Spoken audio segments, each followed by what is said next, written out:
안녕하십니까. 열일 강의 자바 프로그래밍의 저자 김승현입니다. 자, 이번에는 파트 4 자바 네트워크와 데이터베이스에 대해서 공부해 보겠습니다. 그 첫 번째 파트로 라운드 24 java.net 패키지의 첫 번째 단원에 대해서 배워볼 거예요. 자, 우선 목차를 살펴보시면 지금 자바 네트워크, TCP 통신, URL 통신 이렇게 되어 있는데요. 전체적으로 자바에서 다룰 수 있는 네트워크 통신이 몇 가지 종류가 있냐면 크게는 5가지 정도로 나눌 수 있습니다. 첫 번째로는 TCP 통신으로 나눌 수 있고요. 두 번째로는 UDP 통신으로 나눌 수 있고, 원래 제일 크게는요, TCP 통신하고 UDP 통신이 전체 통신이 답니다. 그런데 TCP 통신도 좀 더 세부적으로 들어가면, 웹상에서 좀 더 편하게 통신을 할 수 있는 URL 통신이라는 것이 있고요. 다음에 UDP 통신도 좀 깊이 있게 들어가면 멀티캐스트 통신. 멀티캐스트 통신은 또다시 유사한 방식으로 유니캐스트와 브로드캐스트로 또 나눠지게 되는데요. 여하튼 멀티캐스트로 나눌 수 있고요. 마지막으로는 RMI라는 통신법으로 나눌 수 있습니다. 자, 물론 코바라는 통신법도 있긴 한데요.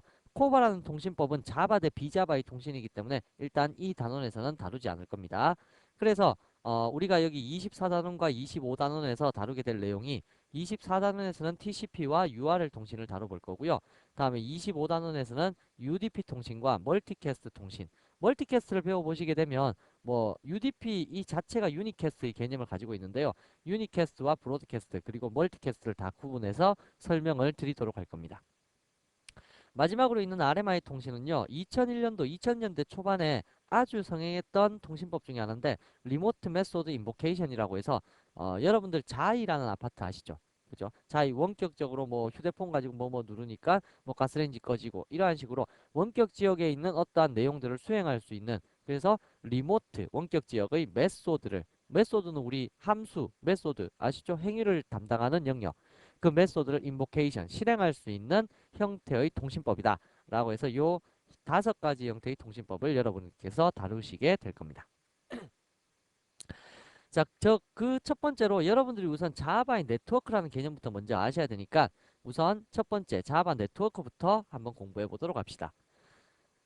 자바 네트워크는요. 일단 프로그램상에서 네트워크의 정의가 있는데요. 프로그램상에서 네트워크는 데이터를 교환하기 위한 목적으로 로컬 컴퓨터, 이건 뭐냐면 자기 PC를 얘기하는 겁니다. 자기 컴퓨터와 원격 지역의 컴퓨터. 다시 말하면 원격 지역의 컴퓨터는 친구 컴퓨터도 될 수 있고 다음 서버도 될 수 있고 뭐 인터넷상의 다른 웹 서버들도 될 수 있고 여하튼 자기 컴퓨터 이외의 모든 컴퓨터를 원격 컴퓨터라고 볼 수 있습니다. 그래서 자기 컴퓨터와 원격 지역의 컴퓨터 사이의 데이터 흐름을 나타내는 구조를 프로그램상에서 네트워크라고 합니다. 그래서 자기 컴퓨터하고 원격 컴퓨터 사이에 뭐 파일을 주고받는다든지 아니면 무슨 웹페이지를 요청해서 웹페이지를 읽어드린다든지 뭐 이러한 것이 전부 다 프로그램상의 네트워크라는 얘기고요. 우리 웹브라우저라는 프로그램 있죠. 그것도 역시 마찬가지 이러한 네트워크를 기반으로 해서 만들어진 어플리케이션일 뿐입니다. 프로그램일 뿐이라고요. 그래서 여러분들도 앞으로 만드시게 되는 것들이 바로 웹브라우저 같은 거, MSN 메신저 같은 거 이러한 것들을 전부 다 생성해내게 되는 거 그러한 역할을 지금부터 배워보시게 될 거란 얘기입니다. 그렇더라면 우리가 일상생활에서 어떠한 데이터를 주고받을 때는 어떠한 일을 하나요? 예를 들어서 편지를 주고받는다라고 가정을 했을 때 여러분들께서 편지를 써서 우체국에 넣게 되면 어떻게 해요? 이 우체부 아저씨가 그 편지를 원하는 주소로 배달을 시켜주죠. 그렇더라면 이 우체부 아저씨는 어떻게 여러분들 편지를 원하는 주소까지 배달을 시켰을까요? 제가 지금 말하는 사이에도 나왔는데 바로 주소라는 것이 있기 때문에 이 주소를 보고 알아서 찾아서 이쪽으로 이동을 시켜주는 거잖아요. 그렇더라면 우리 컴퓨터에서도 데이터가 교환이 되려면 이러한 주소가 필요하겠죠. 그래서 이쪽 아래쪽에 보시면 네트워크 통신을 하기 위한 필수 조건이라는 것이 있는데요. 그 필수 조건으로 사용되는 것이 바로 IP 주소라는 겁니다. 여러분들 컴퓨터는 아시는지 모르겠지만 여러분들 컴퓨터마다 뭐가 있냐면 고유의 주소 번호가 있습니다. 정말 주소 번호가 있는지 한번 살펴볼까요? 자, 우선 여기 CMD 창을 한번 띄워보고요. 자, 이 CMD 창에서 제가 IP 주소를 한번 보겠습니다. IP config 이렇게 적으면 여러분들 컴퓨터에 주소가 나타나는데 제 거 컴퓨터는 지금 2개가 나타나고 있죠. 이거는 랜 카드가 2개 달렸기 때문입니다. 그러니까 인터넷을 할 수 있는 그리고 그 랜 코드를 꼽을 수 있는 그러니까 원격 컴퓨터와 연결될 수 있는 그러한 장치, 카드가 있는데요. 그걸 랜 카드라고 하는데 랜 카드가 두 개 달려 있기 때문에 이렇게 두 개가 뜨는 거고요. 여러분들은 아마 집에 컴퓨터 한 대를 쓰신다면 하나만 달려 있을 겁니다. 그래서 여기에 보시면 124.61.88.131이라는 이러한 IP 주소가 하나 뜨죠. 바로 이 주소가 여러분들이 그 컴퓨터를 구별해낼 수 있는 고유한 번호입니다. 보통 192나 168로 시작하는 이러한 번호들은 전부 다 내부 IP라고 해서 외부에서는 뭐 접근해서 사용할 수 있는 개념이 아닌 내부적으로만 어떤 데이터 처리할 때 사용하는 그러한 범위의 IP 주소인데요. 이건 모르셔도 좋고요. 여하튼 이렇게 124.61.88.131과 같은 이러한 주소가 여러분들도 있을 겁니다. 직접 한번 커맨드 창에 들어가셔서 IP config라고 한번 기재를 해보시게 되면 이러한 주소를 얻어낼 수 있어요. 그런데 이 주소뿐만 아니라 밑에 보시면 서브넷 마스크라는 주소도 있고 그 다음 디폴트 게이트웨이라는 주소도 있죠. 좀 더 자세하게 보시게 되면요. ipconfig 다시 all. 자, 좀 더 자세하게 보시게 되면 그런 주소뿐만 아니라 뭐 또 있냐면요. DHCP 서버라는 것도 있고 DNS 서버, 데이터 네임 서비스의 서버 주소도 이렇게 잡혀 있습니다. 이러한 것들이 전부 다 인터넷을 하기 위한 이제 실질적인 내용물이 될 거고요. 이러한 주소도 실제로는 피지컬 주소로는 뭐 00, 16, 26, 뭐 83 이러한 식으로 16진수의 어떠한 단위값에 의해서 다시 또 잡혀 있다라는 것도 알아두시기 바랍니다. 자, 일단 그럼 원래 하던 얘기로 돌아가서요. 네트워크를 그러면 네트워크라는 것이 바로 프로그램 상에서 데이터 교환을 목적으로 하는 것이 네트워크다라고 했는데 이것을 하기 위한 필수 조건이 바로 IP 주소라는 것이 있었다고 했었죠. 그리고 또 하나 더 필요한 것이 바로 포트 번호라는 것이 있습니다. 이 포트 번호라는 것도 여러분들이 알고 계셔야 되는데요. 한 대의 컴퓨터에는 포트 번호가 몇 가지가 있냐면 0에서부터 65,530 35번까지의 포트 번호가 있습니다. 이 중에 0번은 사용되지 않는 포트 번호이기 때문에 기본적으로는 1번부터 65,535번까지의 포트 번호가 있다고 생각하시면 되는데요. 이 포트 번호는 뭐라고 생각하시면 되냐면 여러분들 회사에 전화 한번 걸어보셨나요? 여러분들 아시는 분, 친구분이나 뭐 이러한 분들 큰 회사에 전화를 걸어보면 어떤 친구하고 통화를 하기 위해서는 내선 번호라는 것이 있습니다. 같은 회사 영역이라고 하더라도 뭐 삼성이면 삼성, A라는 회사면 A라는 회사 이 안에서도 각각 사람이 여러 명이 있어갖고 작업을 할 거잖아요. 그러다 보니까 각각의 사람들에게 연결될 수 있는 내선 번호라는 것이 있는데 바로 이 포트 번호를 내선 번호라고 생각하시면 됩니다. 여러분들 컴퓨터에도 이 65,536개의 그 각각 그 자기가 담당하는 역할이 다르도록 영역을 다 따로 잡아놨어요. 그렇더라면 여러분들이 통신을 원하는 것은 이 65,536명하고 다 통신을 원하는 건 아닐 거잖아요. 이 중에 있는 특정한 몇몇 사람들하고만 통신을 할 거기 때문에 그러한 몇몇 사람들하고 통신하기 위해서는 반드시 무엇이 필요하냐면 내선 번호라는 것이 필요하다는 얘기입니다. 바로 그 내선 번호 역할을 해주는 것이 포트 번호라는 얘기고요. 우리가 흔히 알 수 있듯이 어디에서도 내선 번호를 확인해 볼 수 있냐면요. 웹브라우저 상에서 여러분들이 그 프리렉 사이트에 접속을 한다고 가정을 합시다. 프리렉.co.kr이라는 사이트에 딱 접속을 해봤는데 이 프리렉.co.kr 사이트도 실질적으로는 내선 번호를 사용하고 있었어요. 이 프리렉 사이트도 65,536개의 포트 번호가 있거든요. 그 중에 몇 번을 사용하냐면 웹은 기본적으로 80 포트를 사용합니다. 그래서 80번을 딱 적게 되면 다시 또 역시 똑같은 내용이 실행되게 되겠죠. 80. 그런데 만약에 여기에 81번 포트를 적었다라고 가정합시다. 그러면 81번 포트는 이쪽 프리렉이 여러분들하고 통신하려고 이제 열어둔 공간이 아니거든요. 그러다 보니까 81번을 치고 엔터키를 치게 되면 다음과 같이 표시할 수 없습니다. 이러한 식의 메시지가 뜨게 되는 겁니다. 그래서 80번 포트는 웹의 기본적인 통신 포트다라는 거 알아두시면 될 거고요. 이러한 포트를 통해서 여러분들이 원하는 곳하고 데이터 통신을 만들어낼 수가 있다라는 얘기죠. 자, 그래서 이러한 포트 번호와 IP 주소는 네트워크 통신을 하는데 필요한 필수적인 조건이다라는 거 꼭 기억해 두시고요. 여기에 보시면 이러한 네트워크 통신을 할 때도 약속이라는 것이 있습니다. 프로토콜은 약속, 규약 같은 거거든요. 약속이 있는데 뭐 어떤 약속이 있냐면 제가 아까 목차 설명할 때 네트워크는 크게 두 가지로 나눠진다고 했었잖아요. 첫 번째가 TCP 방식이 있다고 했었고 두 번째가 UDP 방식 크게 나누면요 이렇게 있다고 했었고 TCP의 좀 더 변형으로 URL 통신이 있었고 UDP의 변형으로 뭐 유니캐스트, 브로드캐스트, 멀티캐스트가 있다고 했었고 TCP의 또 다른 통신 방식으로 RMI라는 통신도 있다고 했었는데 그것은 어 예를 들어 여러분들이 그 뭐지 투수와 포수가 있다고 했을 때 투수가 난 너한테 야구공 던질 거야 하고 던지면 포수는 뭐를 준비하고 있어요? 그죠? 야구 글러브로 공을 받을 준비를 하고 있겠죠. 근데 만약에 투수가 그 뭐 자기가 전송할 데이터에 대해서 뭔가 어떤 약속도 안 걸어놓고 그냥 농구공을 던져버렸어요. 그럼 어떻게 될까요? 포수 받는 입장에서는 당황스럽겠죠. 자, 이러니까 서로 간에 뭔가의 데이터가 어떻게 흘러가는지에 대한 약속이 필요할 겁니다. 그 약속을 미리 정해놓고 이 방식으로 통신하니까 뭐에 유리하더라? 이 방식으로 통신하니까 뭐에 유리하니까 내가 TCP라고 어떠한 약속으로 데이터를 전송을 시키면 받는 쪽에서도 TCP에 대한 준비를 해서 받아라 라는 식의 약속이 필요한데 그 약속 이름을 뭐라고 부르냐면 프로토콜이라고 부릅니다. 우리가 웹상에서 프로토콜 이름은 참 많이 들어보는데요. 특히 제일 유명한 프로토콜이 뭡니까? HTTP라는 프로토콜이죠. HTTP는 웹에서 데이터 적을 때 항상 적죠. HTTP 이라는 식으로요. 그리고 웹에 파일을 업로드 시킬 때의 약속, 그것에 대한 프로토콜이 뭡니까? FTP였죠. 그 다음 메일 보낼 때의 약속, SMTP. 뭐 이러한 식으로 프로토콜이라는 것은 약속을 의미하는 거고요. 데이터가 오고 감에 따라 서로 간에 이해하고 있는 데이터 흐름 방식을 얘기하는 겁니다. 그래서 이 프로토콜도 네트워크를 사용하는 데 있어서 필수 조건이고요. 우리는 뭐 기본적으로 포트를 사용하기 때문에 특별한 프로토콜에 구애받지는 않는데요. 그래도 프로토콜이라는 개념은 알고 계셔야 됩니다.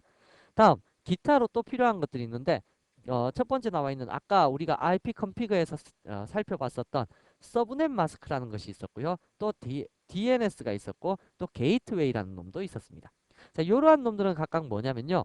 여러분들 컴퓨터 한 대가 있을 때 이 컴퓨터 한 대가 실질적으로 인터넷이라는 이 광활한 세계에 빠져나가기 전에는요. 무엇을 거치게 되냐면 바로 정문을 거쳐 나가야 됩니다. 정문. 게이트웨이가 대문 같은 그런 뜻이죠.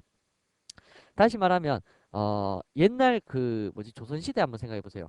그 수도를 빠져나가기 위해서는 수도의 성문을 빠져나가야지만 이제 다른 지역으로 이동을 할 수가 있을 거잖아요.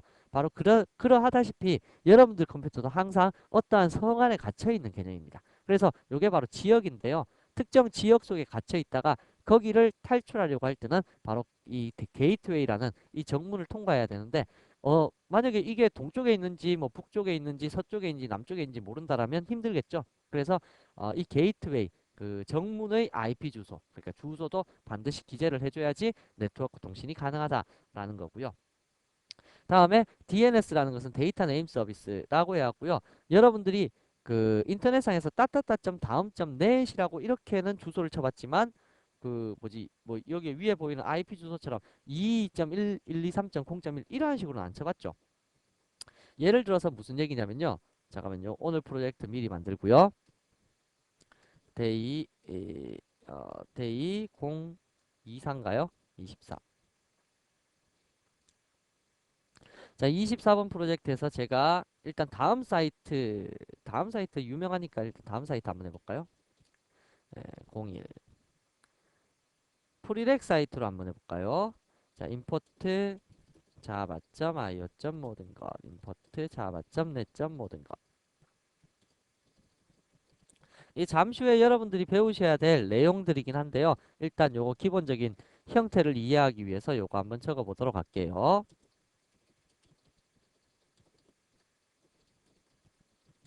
IA는 inet add ress.get by name.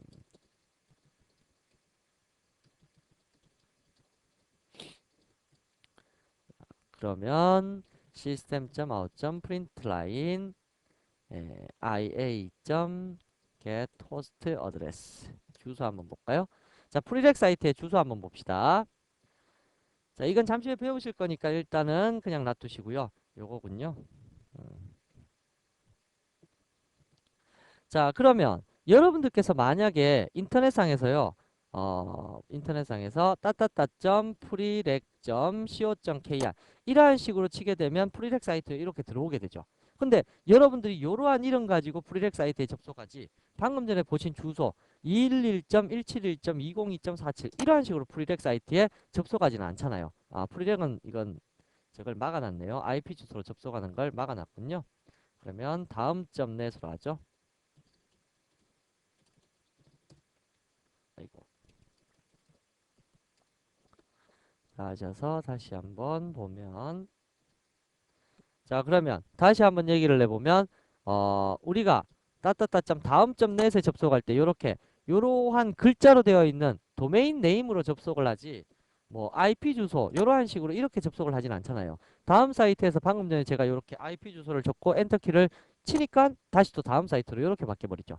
그러니까 여러분들께서 접속을 하실 때 그 뭐죠?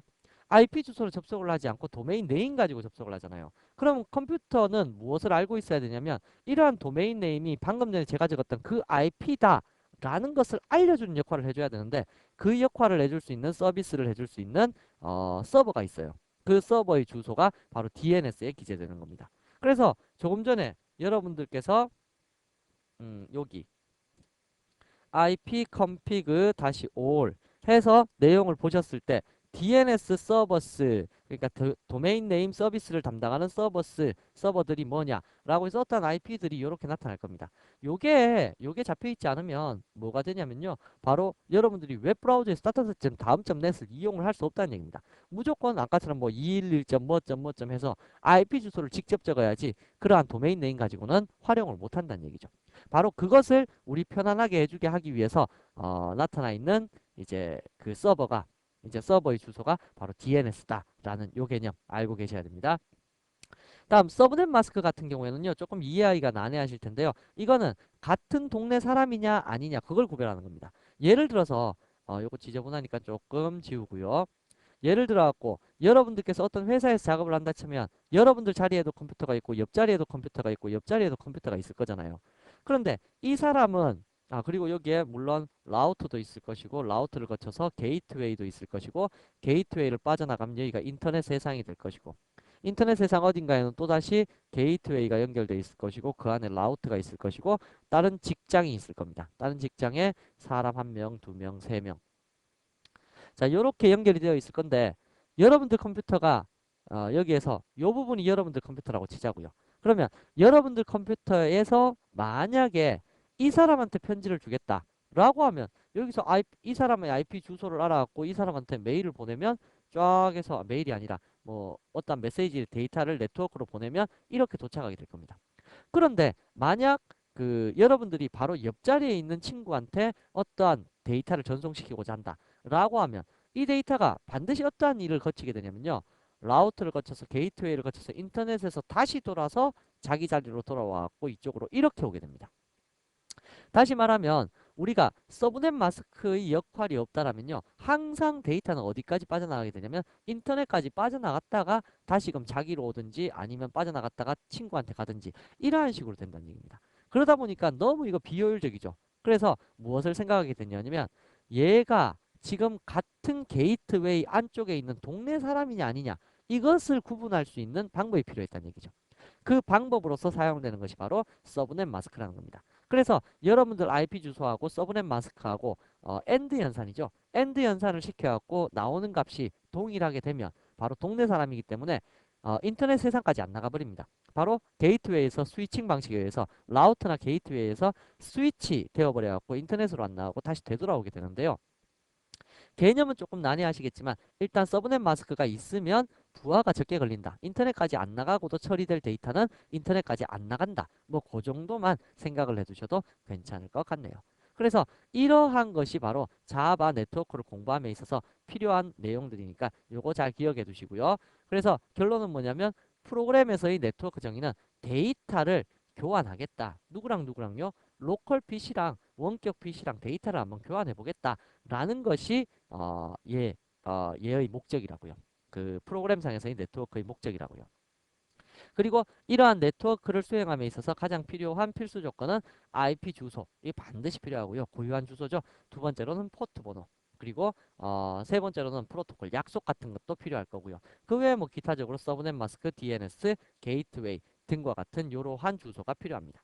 그래서 요거 확인하는 방법은 여러분들 아까 IP 컨피그를 통해서 확인을 하시면 되고요. 그래서 간단하게 텔넷을 통해서 여러분들께서 원하는 데이터를 한번 받아와 보자면 뭐 일단 모르셔도 관계는 없는데요. 그냥 한번 보여드릴게요. TLNET 텔넷이라는 걸 쳐갖고요. 오픈 따따따점 다음점 넷과 연동을 시키겠습니다. 80 포트에 접속해 볼까요? 하신 다음에 제일 위에 줄 보세요. get http:// 따따따 다음.net index.html http 1/0 보세요. 엔터 엔터 하시게 되면 다음 사이트의 소스가 이러한 식으로 쫙 나타나게 됩니다. 그래서 여러분들이 원하는 형태의 네트워크 통신을 하고자 한다면 특정한 약속을 지켜서 특정한 IP 주소에 대해서 접속을 하고 그 다음에 특정한 요청을 하게 되면 바로 이러한 식으로 데이터 통신이 일어나게 된다라는 뜻입니다. 자, 일단 뭐 이건 그냥 기본적으로 우리 책에도 있으니까 한번 따라서 해보시고요. 이렇게 통신이 된다라는 것만 알아두시기 바랍니다. 자, 그러면 이제 본격적으로 TCP 통신부터 URL 통신, 그 다음에 다음 단원에서는 UDP 통신, 멀티캐스트, 다음 브로드캐스트, 유니캐스트, 다음에 RMI 통신까지 한번 차례차례 공부를 해보도록 하자고요.